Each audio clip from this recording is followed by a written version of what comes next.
This detective had to counter the cruelest criminal for whom morality and humanity were alien concepts. Peace was replaced by their fights. Fights between justice and cruelty, right and wrong, and the night grew darker until that particular day. Welcome back to Paramount Recaps. I don't have many subscribers, but your single comment is a ray of hope to motivate me.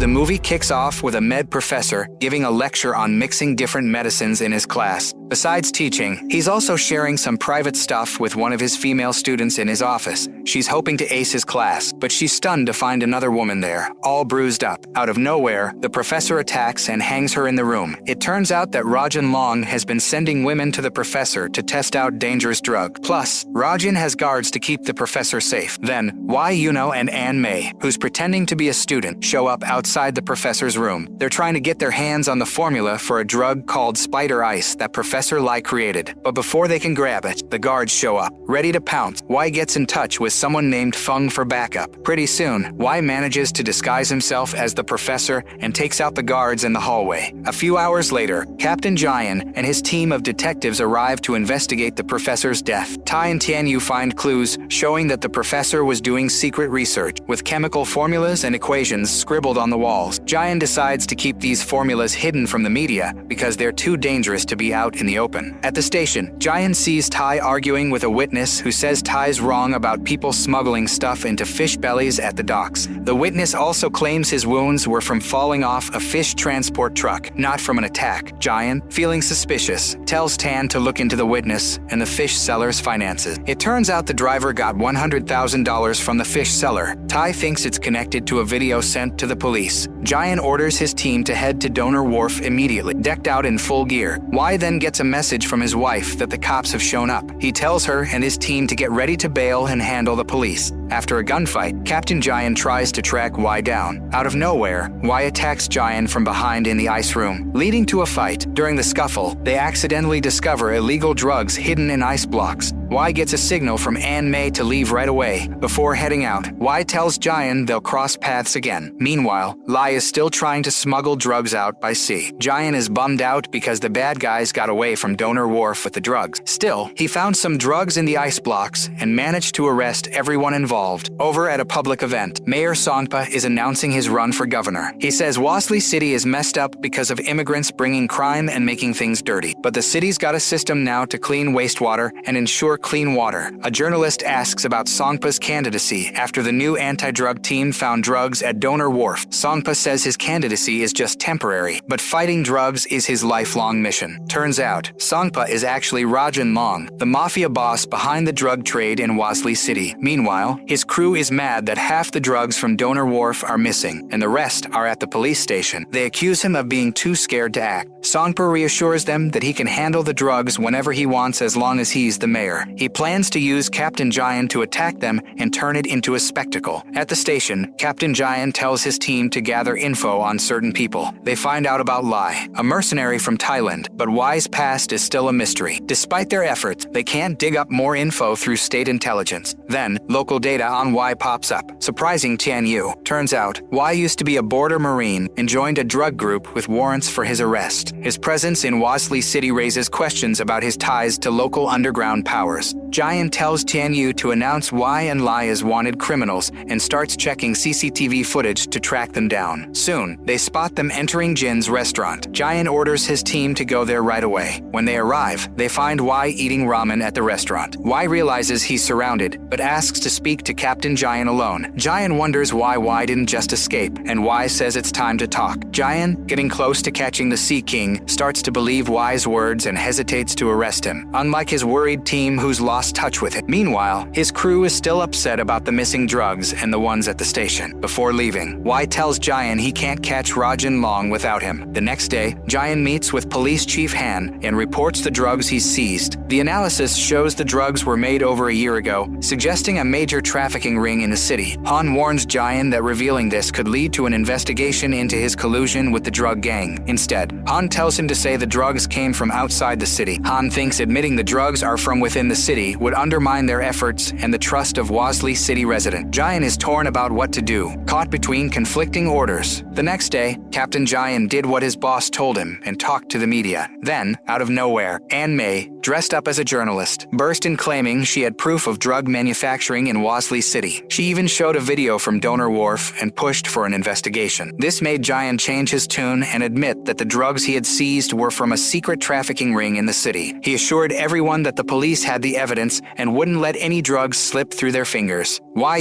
Ann May and Lai figured out that Rajan Long was really Mayor Sapa, who controls the city's water. This discovery came through a stolen wastewater truck. Suddenly, armed men swooped in and took them away. Sapa, who thought Lena was on his side, found out she was actually working for Lian, who demanded the drugs be sent right away, or there would be consequences like those Y faced. But just when Lian was about to kill Y fought back, and so did Sapa, who took out Lena. Y warned Sapa he'd be back to take him down, just like he did 7 years ago when Sapa had tried to kill 12 border Marines on a fishing boat. Sapa was pumped, ready to face Y again and blame him for his friends' deaths. Meanwhile, Jayan got an earful from Han for his press conference. Han told him to stay out of things and just focus on leading the case and bringing the drugs to a destruction event set up by the mayor. The next day, Han led the team to the mayor's spot to destroy the drugs, but they set up traps along the way to snatch them back. Jayan, suspicious, was already hiding in the truck and stopped the attempts to steal the drugs. Y showed up, shot Jayan, who was wearing a bulletproof vest, and locked him outside to deal with Songpa's guys. Tan, who had come to, followed the bad guys to their hideout. Jayan, now tied to a chair, woke up after knocking out Songpa's men. Y proposed teaming up to catch Rajan Long and spilled the beans about the city's dark side, mentioning over 1,800 people were missing this year alone. Y asked Jayan if he knew about this and suggested thinking hard about the drugs he had. Just then, Jane, one of Songpa's colleagues, called, demanding the drugs be delivered in 3 hours or she'd torture her subordinate. Jayan had no choice but to deliver the drugs to Donor Wharf. At the wharf, Jane tested the drugs on Tianyu, causing her to convulse. Jane then explained it was top-quality spider ice, which makes you feel like spiders are crawling on you and can be deadly if not treated quickly. Lai showed up, claiming the drugs as his. Jayan tried to get Tianyu to an ambulance, but Lai, curious about the ruined drugs, stepped in. Jayan took Lai down to get Tianyu help, but sadly, Tianyu didn't make it. Tai was livid, thinking Tianyu's death was Jayan's fault. Now, Jayan was facing accusations of bribery, power abuse, and helping criminals. Soon, a lawyer showed up, who turned out to be Y in disguise. Y claimed he found Rajan Long's drug factory in the city's wastewater treatment plant. With Mayor Songpa about to become governor, they had to act fast. Tai recognized the lawyer as Y and tried to arrest him, but Ann May pulled up in a car, changing the game. Jayan then agreed to team up with Y to catch Songpa. They found Songpa at the wastewater drainage channel wearing a hazmat suit. Y planned to distract the guards with Jayan's help so they could capture everyone. They got into the drug lab, aiming to catch Songpa, but when the SWAT team arrived, it turned out the hazmat suit person wasn't Songpa, but a subordinate with a bomb. The scene flashed back to Y and Ann May's past when they first met, while Ann May was forced to deliver drugs. At that time, Y, a former drug smuggling Marine, fell into their trap. They both decided to get revenge on Rajan Long after surviving a ship explosion. In the present, Rajan Long tried to escape on a prepared ship, but a car fell from a bridge trying to kill him. He dodged the car, but the attacker clung to the ship, demanding to know where the kidnapped people and water dragon gang were. Rajan Long escaped and swam away, later spotted near his house, trying to get into his car, but the attacker was there, scaring him. The police questioned him, but he kept quiet. However, his attitude changed in the police station restroom when the masked person showed up, and Songpa, terrified, confessed to all his crimes, including the water dragon gang's location and the kidnapped people used as drug couriers. At the end of the movie, Jayan is shown at Y and Ann May's graves, paying his last respects before turning himself into the authorities. It turns out Y and Jayan first met 10 years ago at the docks during a drug smuggling suspect handover by sea. Thank you so much for watching. If you enjoyed this video, please give it a thumbs up. It really helps the channel out.